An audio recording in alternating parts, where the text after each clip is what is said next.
I went to church and I went to a Christian school, but I didn't really know what it meant to love Jesus and have a relationship with him.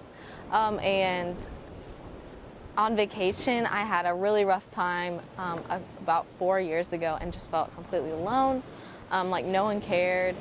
And I think that was sort of like a trial period because a couple days after I came back, God used a family that was my basketball coach to completely like show me what a relationship with Christ was like, and to live differently, and to love people and pray with people and just listen for God's voice. And so I think God really set that in motion to show me this is what it could be like if you're not with me versus if you're with me. Your life can be full of purpose and joy and peace, even if it is hard.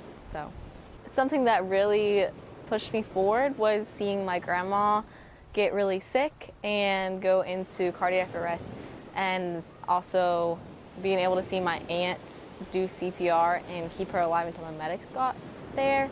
So I went to mission trips to Nicaragua, El Salvador, and New York, and they were all a little different.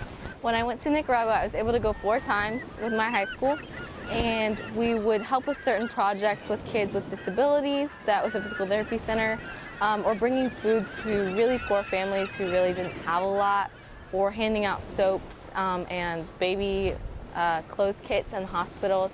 And so it was really just about providing physical needs and praying for people, and just getting to see their faithfulness was pretty amazing.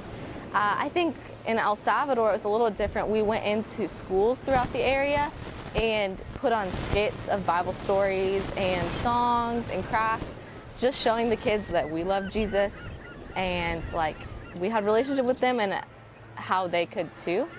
And in New York, we were able to go into subway stations for about 6 hours a day and just ask people to pray with us, and then work with the homeless at a park where a lot of homeless people stay. And I think each trip was very unique in its own way, and definitely showed me a different side of God, if I could say so. But the basis behind it all was just showing light and praying with people and loving them. And if they weren't willing to pray with us at any of these places, it was okay, because we know that we all struggle, so we could still pray for them even if not out loud.